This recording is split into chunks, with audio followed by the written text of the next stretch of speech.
기도하고 시작하겠습니다. 하나님 아버지 감사합니다. 저희들에게 일용할 양식을 허락하시고 삶의 터전을 허락해 주셔서 감사를 드립니다. 오늘 수요 예배를 통해서 또 집에서 또 삶의 터전에서 유튜브로 또 인터넷으로 예배를 드리는 우리 사랑하는 교우들에게 하나님의 크신 긍휼의 은혜가 더 차고 넘치기를 소망합니다. 이 어려운 시기와 과정을 잘 견디게 하시고 또 버티게 하시고 이길 수 있는 믿음도 허락하여 주셔서 우리의 믿음이 좀 더 자라고 성장할 수 있는 계기가 되어지게 도와 주시옵소서. 또한 우리 믿음과 우리 삶을 다시 한번 잠시 뒤돌아볼 수 있는 귀한 시간이 되게 하여 주시고, 이 말씀들을 통해서 오늘 우리에게 주시는 하나님의 거룩함을 우리가 깨달을 수 있도록 역사하여 주옵소서.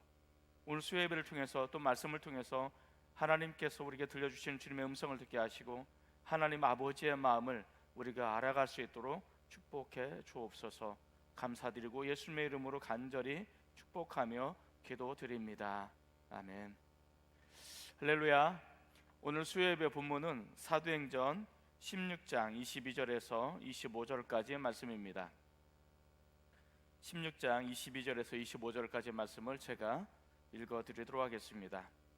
무리가 일제히 일어나 고발하니 상관들이 옷을 찢어 버리고 매로 치라 하여 많이 친 후에 옥에 가두고 간수에게 명하여 든든히 지키라 하니, 그가 이러한 명령을 받아 그들을 깊은 옥에 가두고 그 발을 착고에 든든히 채웠더니 한밤중에 바울과 실라가 기도하고 하나님을 찬송하며 죄수들이 듣더라. 오늘 3월 주제가 자족에 대한 그런 부분입니다. 우린 출애굽기와 마태복음 6장을 통해서 자족하는 삶에 대해서 우리가 살펴보았습니다. 오늘 사도행전 16장은 우리 매우 특별한 의미를 가지고 있는 그런 장입니다. 사도행전 16장이 가장 유명한 사건이 하나가 나오는데요, 16장에 보면 10절부터 16절까지 아주 유명한 사건이 나오죠. 그것은 뭐냐면 성령께서 어디로 가야 하는지를 알려주는 어떤 그런 모습을 우리에게 설명을 해주고 있습니다. 여기 보면 원래 바울이 가고자 했던 곳은 아시아였습니다. 바울은 아시아에 복음을 전하고 싶은 그런 마음을 가지고 있었죠. 그런데 성령께서는 바울이 아시아로 가는 것이 아니라 마게도냐, 그 유럽 쪽으로 가기를 원하셨다라는 것을 우리에게 이야기해 주고 있습니다. 하나의 환상을 보여주면서 아시아가 아니라 유럽으로 가게 하고 마게도냐로 가게 하시는 어떤 그런 부분을 우리에게 이야기해 주고 있습니다. 자, 그래서 오늘 이 본문에 보면 분명히 바울은 자신의 복음을 전하고 싶었던 지역이 아시아 지역이었고, 또 지금으로 말하면 터키 동부 지역이 되겠죠. 그쪽으로 복음을 전하고 싶었지만 성령께서는 그 터키나 아시아 쪽이 아니라 지중해를 건너와서 포로포스 해협이라고 말하죠. 그 포로포스 해협을 건너와서 마게도냐 지역, 여기 보면 유럽의 관문이죠. 지금으로 말하면 마케도니아, 그리스 지역을 말하는데 이쪽 지역으로 와서 복음을 전할 것을 이야기해주고 당부하고 있습니다. 그래서 성령의 지시에 의해서 이제 바울 일행이 유럽으로 방향을 틀게 됩니다.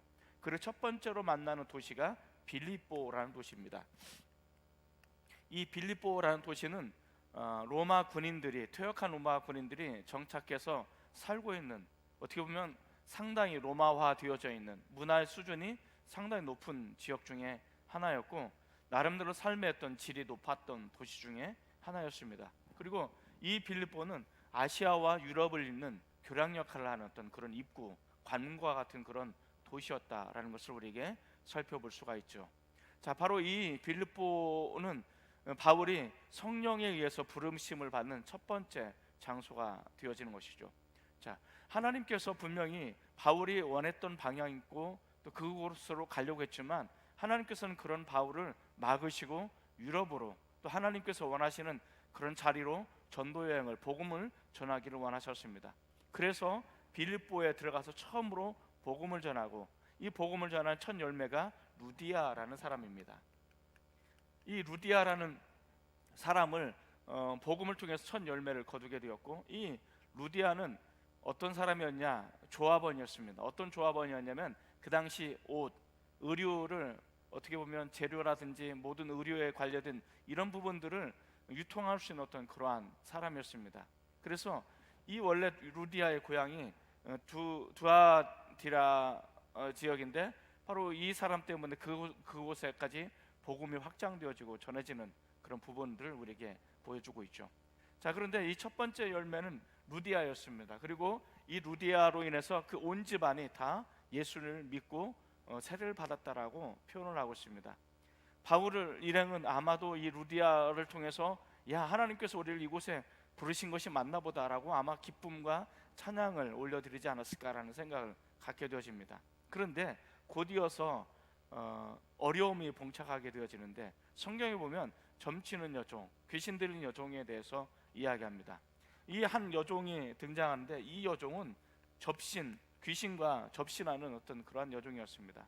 귀신과 접신을 해서 그 귀신이 알려주는 그 점을 가지고 사람들의 점을 쳐주는 것, 이것을 업으로 삼는 어떤 그런 여인이었습니다. 근데 이 여인은 자유인이 아니라 이 여인의 주인을 따로 있었습니다. 이 주인은 이 여종을 통해서 많은 경제적인 재화를 벌어들였고 경제적인 이익을 얻게 되었던 거죠. 자, 그런데 이 여종은 특징이 뭐입니까? 귀신과 접신을 해서 많은 사람들에게 뭔가 알려주는, 길흉화복을 알려주는 어떤 그런 역할을 했단 말이죠. 그러니까 매우 영적인 어떤 그런 존재죠. 잘못된 영적인 존재이긴 하지만 어쨌든 영적인 존재입니다.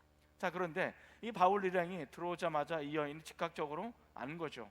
아, 바울 일행은 다른 존재죠. 바로 하나님의 사람들이라는 것을 깨닫고 하나님의 영적인 역사가, 또 하나님의 영이 그들과 함께 있다는 것을 이 여종이 알게 되었습니다. 그러니까 일반 귀신에 접신했던 이 여종이 하나님의 영과 함께 동행하고 있는 바울 일행을 보면 괴로울 수밖에 없었던 거죠. 그래서 이 여종이 바울 일행을 따라다니면서 당신은 하나님의 종입니다, 하나님이 함께 하십니다, 이런 식으로 계속 이야기를 하는 거죠. 자, 이런 것 때문에 바울이 복음을 전하는 게 좀 어려움을 겪게 되었습니다. 자, 어려움을 겪게 되자 결국은 마지못해서 바울이 이 귀신 들린 여종, 어떻게 보면 이 여종에 접신하는 그 귀신을 다 쫓아낸 거예요. 그 이 여종은 이제 맨정신이 되겠죠. 맨정신이 되고 더 이상 귀신과 접신을 할 수 없으니까 점을 칠 수가 없는 거죠. 그래서 주인은 경제적인 손해를 보게 된 것입니다.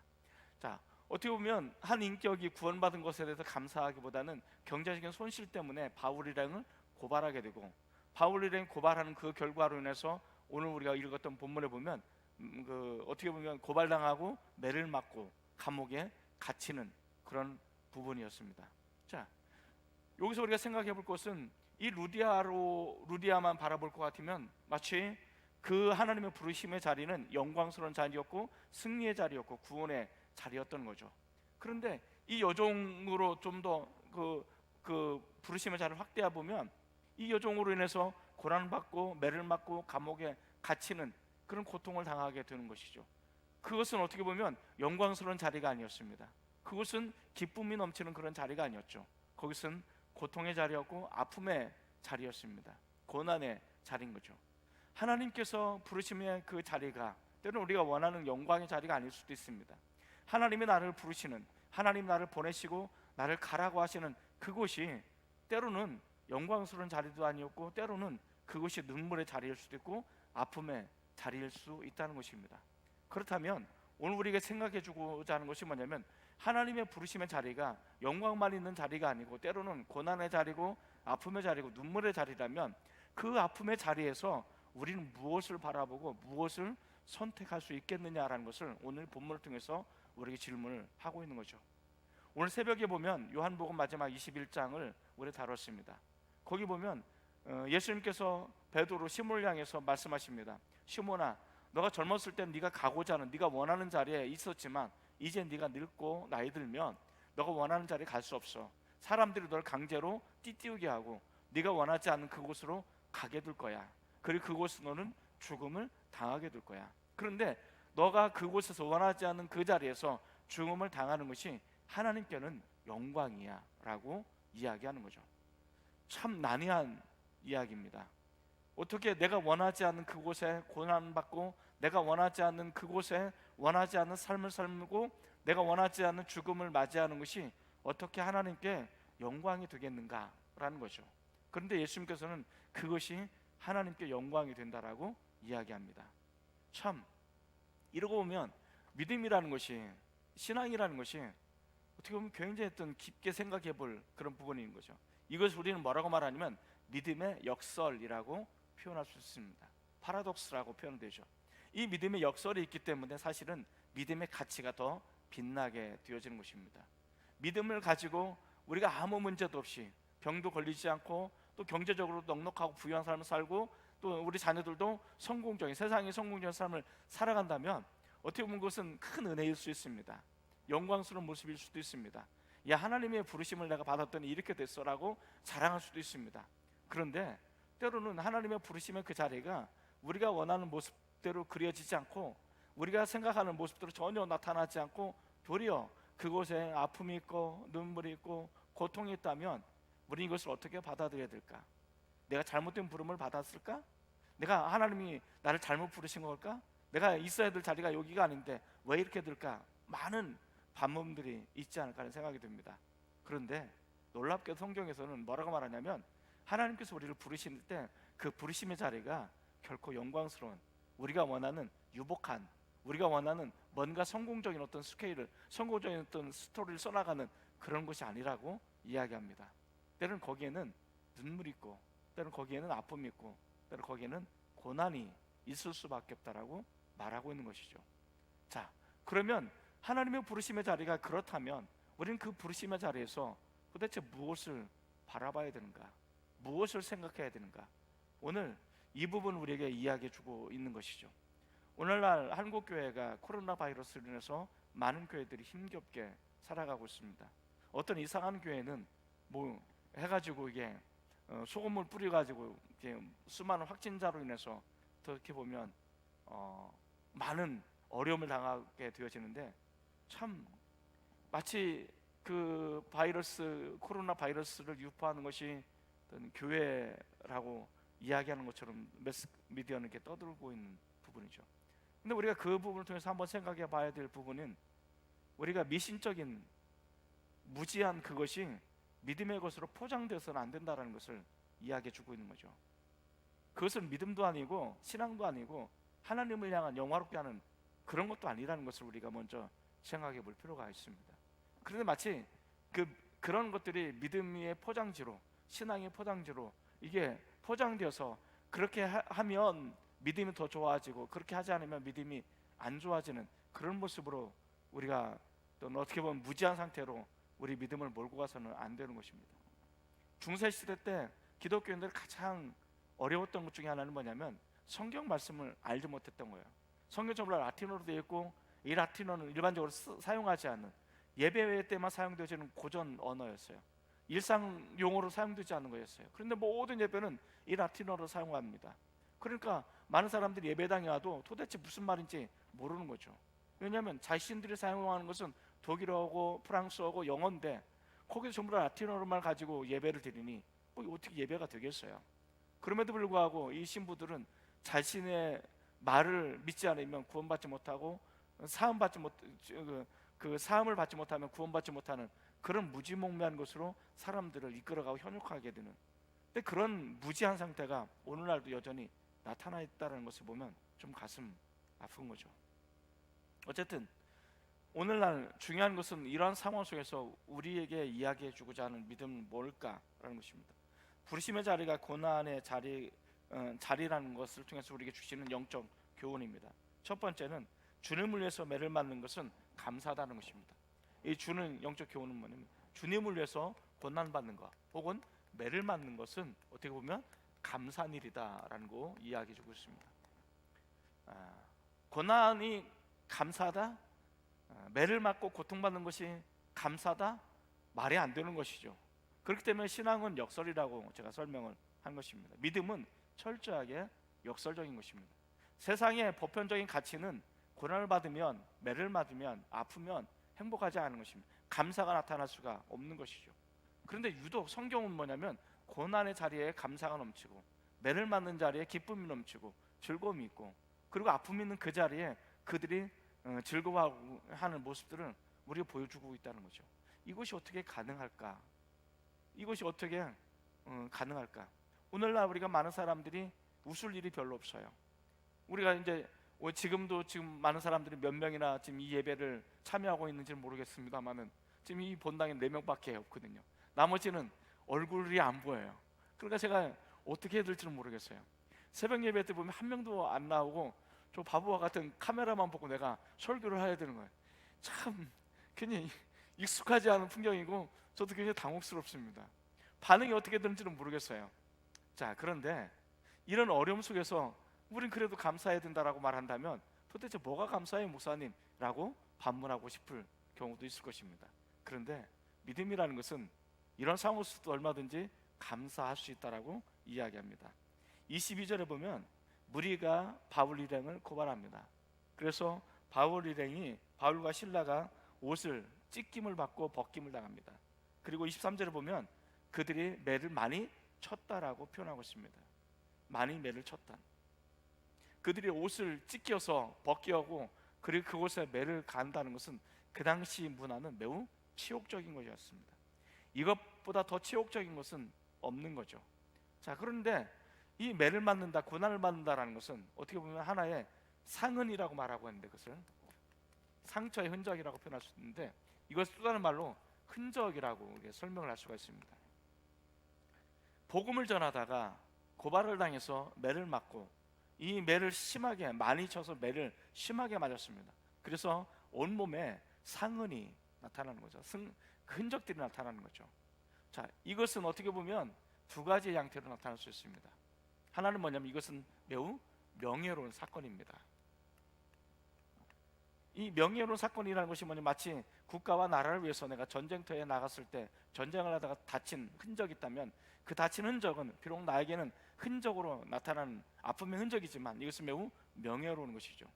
그런데 때로는 불명예스러운 어떤 그런 상처도 있을 것입니다.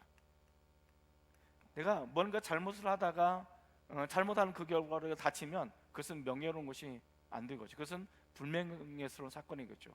그런데 그 당시 초대교회 성도들은, 초대교회 사람들은 어떤 모습을 가졌을까? 그들은 매우 예수님을 위해서 고난을 받는 것, 예수님을 위해서 매를 맞는 것, 예수님을 위해서 감옥에 갇히는 것, 이것을 매우 명예스럽게 생각하고 있었다는 것입니다. 영광스럽게 생각을 하고 있었다는 것입니다. 그래서 바울은 이것을 뭐라고 말하냐면 예수의 흔적이다라고 말합니다. 혹은 이것을 십자가의 흔적이라고 말합니다. 나는 내가 자랑할 것은 주님을 위해서 매를 맞는 것, 주님을 위해서 고난받는 것, 이 흔적을 나는 자랑할 수밖에 없어. 내 몸에, 온몸에 흔적이 있는데 그것은 십자가의 흔적이고 예수의 흔적인, 내가 예수를 위해서 복음을 전하다가 매를 맞고 감옥에 갇히고 죽을 급에도 수없이 넘겼지만 그것은 도리어 나에게 고난이었고 아픔이었지만 나에게는 기쁨이었고 즐거움이었고 감사였어. 왜냐하면 내가 주님의 고난에 동참할 수 있었기 때문이야 라고 말하고 있는 것이죠. 초대교회 성도들은 그와 같은 생각을 가졌습니다. 살다가 예수 신앙 때문에, 믿음 때문에, 복음을 전하는 것 때문에 많은 것을 어려움을 당하고 박해를 당하고 고난을 받고 심지어 베드로처럼 죽임을 당하는 그것이 하나님의 영광이었고 또 그것이 하나님께 영광을 올려드리는 모습일 뿐만 아니라 우리에게는 예수의 그 고난에 참여하는 것 때문에 그거 하나만으로도 매우 영광스럽게 생각하는 사람들이었다는 것을 우리 이야기해 주고 있습니다. 오늘날 우리가 살아가면서 정말 믿음을 가지고 살아가고 있지만 누구나 다 이런 고난을 저도 고난을 싫어합니다. 저도 매를 맞는 건 싫어합니다. 아픔을 가는 것은 정말 싫습니다.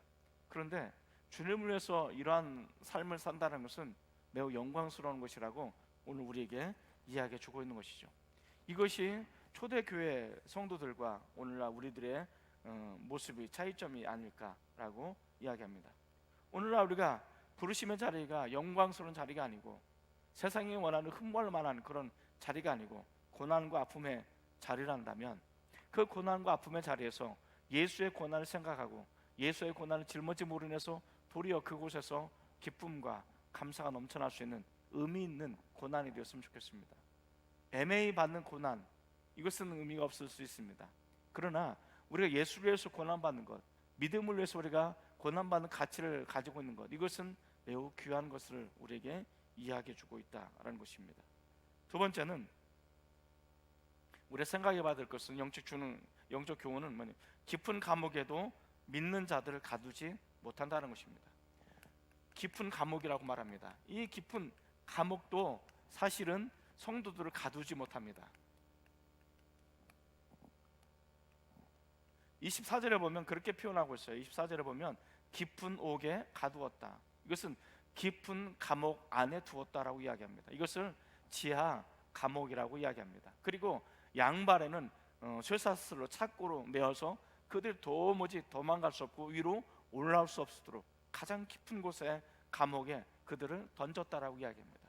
그들을 던졌다라는 것은 그들이 매를 심하게 맞음으로 해서 도무지 어떻게 해볼 수 없는 그런 마치 기절과 같은 상태에 빠져있는 그들을 매우 깊은 곳에 집어 던지는 것이죠. 자, 그러면 사람들은 왜 바울과 실라를 가장 깊은 곳에, 가장 낮은 곳에 그들을 집어 던졌을까? 그리고 그곳에 양발에 찾고 쇠사슬을 채운 이유가 뭘까요? 더 이상 복음을 전하지 못하도록 하기 위한 조처였다라는 것을 우리에게 이야기해 주고 있습니다. 그들이 가장 깊은 곳에 감옥에 가두는 복음을 더 이상 전할 수 없게, 생명의 말씀을 더 이상 전할 수 없게 만드는 그런 이유였다는 것을 우리에게 이야기해 주고 있습니다. 오늘 거제 지역에 있는 목사님들이 모여서 거제 시장님과 이제 담화를 하는 그런 시간을 가지게 되었습니다. 물론 이제 우리가 가지고 있는 그런 부분도 억울한 부분이 있죠. 그래서 마치 시장님을 향해서 국가가 이러면 되냐 뭐부터 시작하자 하는데 참 바보 같은 생각이 들었어요. 그 양반 보고 그렇게 한다 뭐 해결이 되는 것도 아니고 아무것도 안 되는데 아무리 얘기해봤자 되어지는 부분이 아닌데, 그런데 이제 물론 공감을 하죠. 더 이상 예배를 진행하지 못하고 이게 좀 기형적인 어떤 그런 모습을 가지고 있는 것이 드는 것. 그리고 이제 세상 매스미디어가 이제 마치 교회가 어떤 코로나 바이러스의 주범인 것처럼 이야기하는데, 지금 현재 한국에 있는 교회가 5만 2천 개, 5만 3천 개 교회가 됩니다. 그 중에 코로나 바이러스로 걸린 교회가 9교회라고 하더라고요. 85명 정도.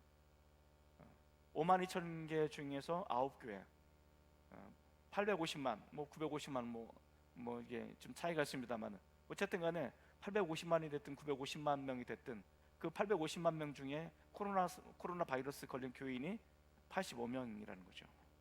그런데 마치 8,000명, 9,000명이 되어지는 그 바이러스 전염자가 교회인 것처럼 오도해 나가는 그 부분을 보면 열받죠. 뿔나죠. 그런 마음들을 다 가지고 있는 거예요. 그런 마음들을 시장님한테 이제 이렇게 집중 포화처럼 하는 거예요. 근데 그 양반이 그러라고 해서 그런 것도 아니고 다 하는데 참 그런 거예요. 제가 거기서 느꼈던 것이 뭐냐면 그것을 느꼈습니다. 시대는 많이 바뀌었고 패러다임은 많이 바뀌었는데 목사님들의 패러다임은 전혀 안 바뀌었구나. 신자들은 전혀 다른 세계 살아가고 있는데 목사님들은 전혀 신자들과 동떨어지는 그런 상황 속 생각을 가지고 있고 상황 속을 가지고 있는 이런 부분들을 느끼게 되었습니다. 그것이 이제 주일 예배 형태로 나타났던 그런 부분인데, 분명히 이것은 어떻게 보면 한 번쯤 우리가 깊게 고민하고 전환점을 맞이하게 하는 그런 모습이 아닐까. 지금 어떻게 보면 전통적인 어떤 그런 교회상, 전통적인 어떤 그런 교회 모습들을 가지고 있었던 이것을 어떻게 보면 하나님께서는 코로나 바이러스를 통해서 이 체계를 흔들고 있는 그런 모습은 아닐까라는 생각을 갖게 됩니다.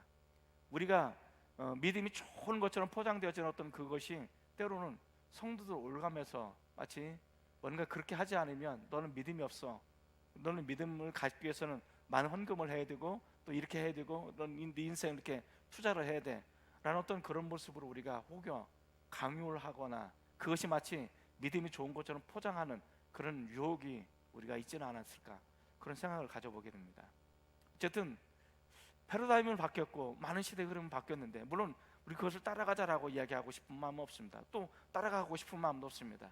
그런데 그런 상황 속에 살아가고 있는 신자들과 또 그렇지 않은 곳에 살고 있는 어떤 목회자들의 사이에 상당한 많은 갭을 가지고 있다. 이 사회로부터 교회가 그렇게 지탄받고 그렇게 되어지는 근원적인 이유가 어디에서 나왔을까? 저는 목사님들이 욕심에서 나왔다고 생각합니다.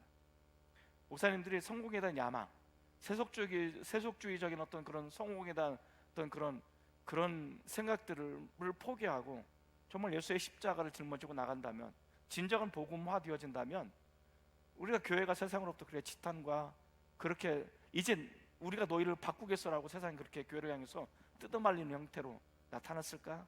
저는 그렇지 않다고 생각합니다. 매스미디어들이 현재 몰고 가고 있는 그런 부분들은 너희들은 좌파이기 때문에 그래 라고 이야기하는데 천만에요. 그건 우리들 잘못입니다. 우리들이 세상에서 빛과 소금으로 살지 못했고, 복음으로 살지 못했고, 우리가 말씀으로 살지 못했던 삶의 결과였고, 철저하게 물질화되어 세속화되어진 성공 이데올로기에 빠진 허우적거리는 우리들의 모습 때문에 교회가 그렇게 되었단 말이죠. 근데 마치 그것을 좌파처럼, 누구처럼 책임을 전가하면 우리가 가벼워집니까? 절대 그렇지 않죠. 이 책임은 하나님께서는 정부에서, 이 세상의 미디어에서 찾는 것이 아니라 하나님께서는 우리에게서 그 책임을 물으시고 찾는다는 사실을 우리 잊지 않았으면 좋겠습니다. 매우 무서운 것입니다. 그래서 우리는 지금 현재 중요한 영적인 전환점, 터닝포인트에 우리가 지금 와 있지 않을까. 그 임계점에 와 있음에도 불구하고 아직도 이것을 깨닫지 못한다면 교회는 도태되어지고 일본의 교회처럼 완전히 뭉그러질 수 있는 그런 위험성이 우리가 넣어져 있는 것입니다. 그 비관한 예로 이미 나타나는 거죠. 이미 다음 세대가 무너졌고 2.3%밖에 되지 않는, 그리고 1.9%밖에 되지 않는 다음 세대가 완전히 없는 거죠. 현 세대 사람들이 죽으면 이 교회는 끝장나게 되는 거죠. 자, 그리고 그 2.3%, 1.9% 아이들이 철저하게 복음화되어지느냐? 그런 거 아니에요. 교회를 다니는 거예요. 어쩔 수 없이 부모에서 코 껴서 교회를 다니는 거예요. 이 아이들이 고등학교 올라가면 절반 떨어져 나가고, 또 고등학교 졸업해서 사회나 대학 나가면 절반 이상 떨어져 나가고, 100명의 아이들이, 교회 다니는 아이들이 고등학교를 졸업하면 채 20명도 남지 않습니다. 자, 이런 상황 속에서 이것이 세상이 너희들의 잘못이야 라고 비난해봤자 아무런 의미가 없다는 거죠. 왜냐하면 세상으로 잘못을 들린다고 해서 그 책임을 하나님께서 세상에서 찾지 않고 우리에게서 찾기 때문에 그렇다는 것을 이야기해 주고 있습니다. 바울은 어쨌든 간에 깊은 감옥에서도 복음을 어떻게 보면 가둘 수 없다는 것을 우리에게 이야기해 주고 있습니다. 진정한 가치는 우리가 깊은 감옥과 같은 그곳에서 우리가 가져야 될 자세, 영적인 자세가 무엇인가? 바울은 자신의 일을 했기 때문에 감옥에 갇힌 것이 아니라는 것입니다. 그는 하나님의 일을 했습니다. 하나님의 일을 했기 때문에 그는 감옥에 갇혔지만 감옥에 갇혀 있을 수가 없게 되는 거죠. 하나님께서는 창고를 풀으시고 감옥의 문들을 열어주시고 모든 문들을 다 열어놓으셔서 바울을 그 안에 꺼내게 되어집니다. 자유케 하십니다. 왜 그러냐면 당신의 일을 하게 하기 위해서, 감당케 하기 위해서. 그래서 깊은 감옥도 결국은 하나님의 사람들을, 복음화되어진 사람들을 결코 가둘 수가 없는 것입니다.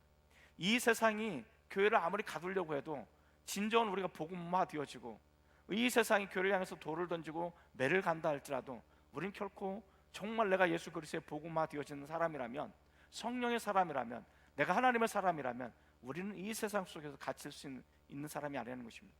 세상이 도리어 감당할 수 없는 사람들이 우리라는 것을 이야기해 주고 있습니다. 그런데 이제는 도리어 세상의 교회를 걱정해주는 그런 시기가 되어본 거죠. 매우 심각한 문제입니다. 이건 저에게 일단 1차적인 책임을 추궁하고 있는 내용입니다. 자, 세 번째는 영적 교회는 뭐냐?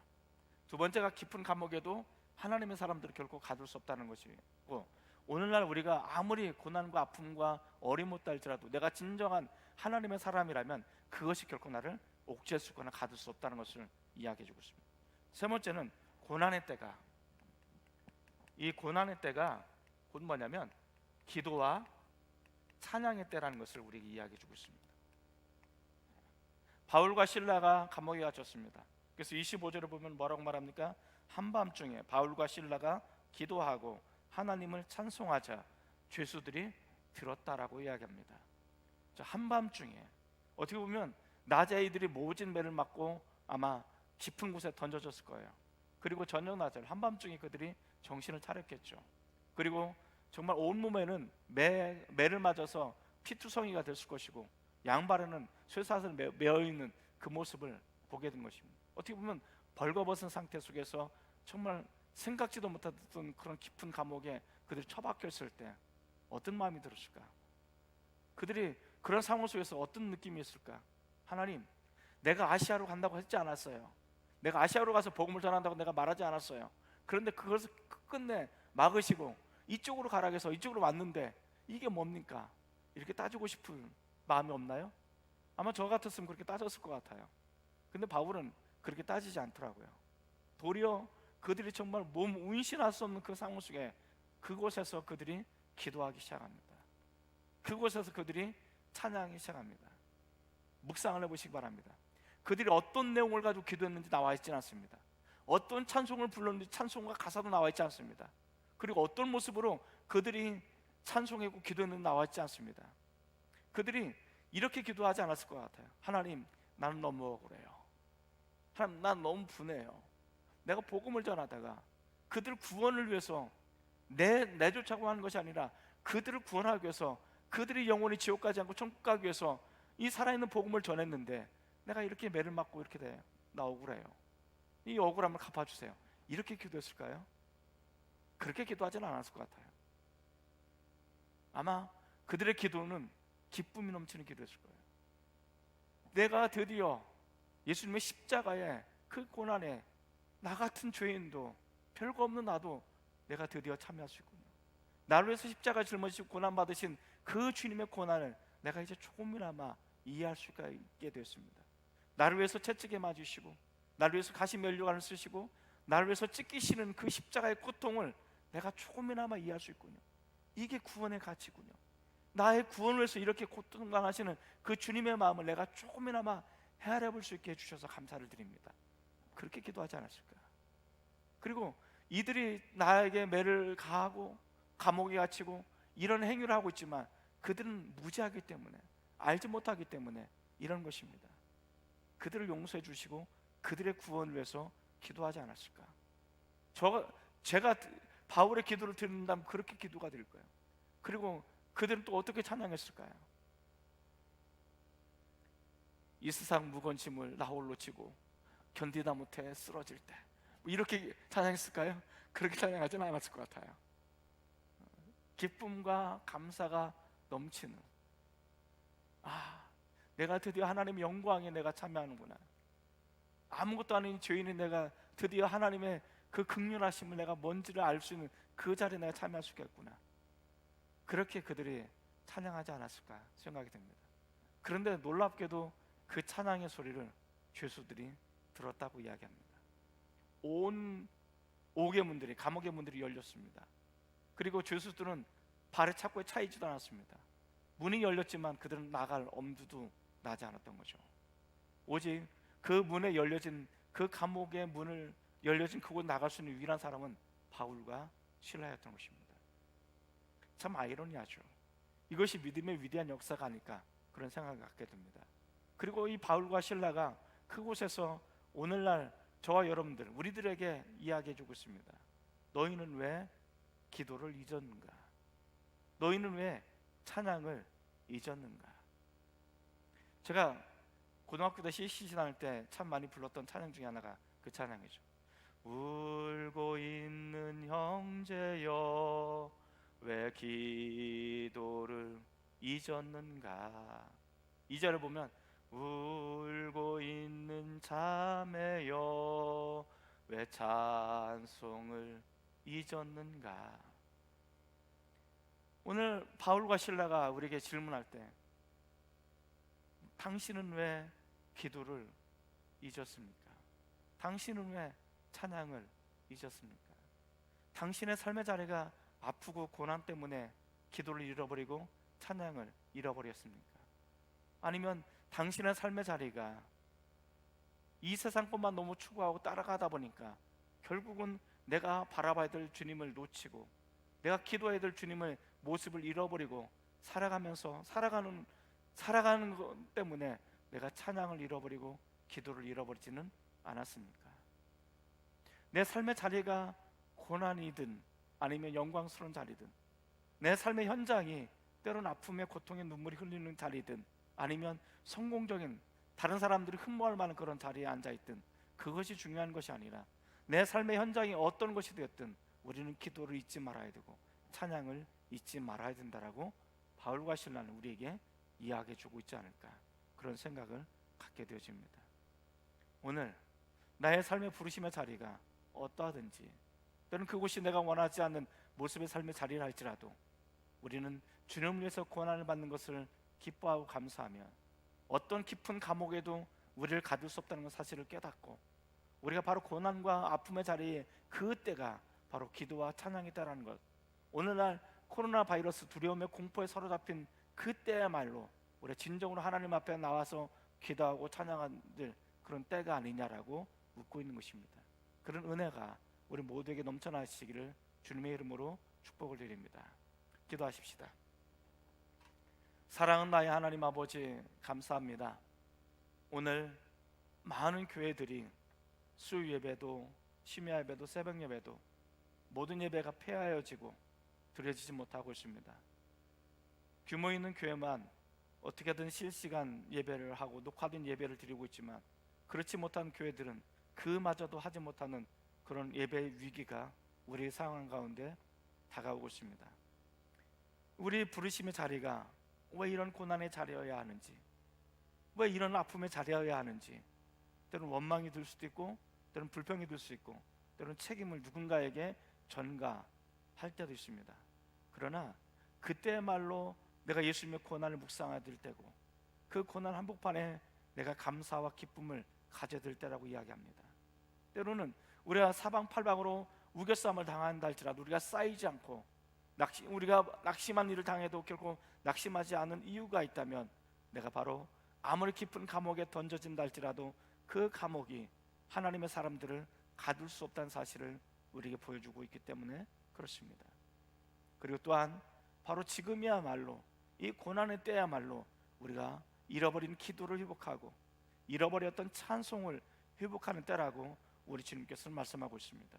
하나님, 지금이야말로 우리가 기도와 찬양을 회복할 수 있는 은혜가 임하게 하시고 성령의 기쁨에 춤을 출 수 있는 역사가 나타날 수 있도록 인도하여 주시옵소서. 예수님의 이름으로 간절히 축복하고 기도드립니다. 아멘.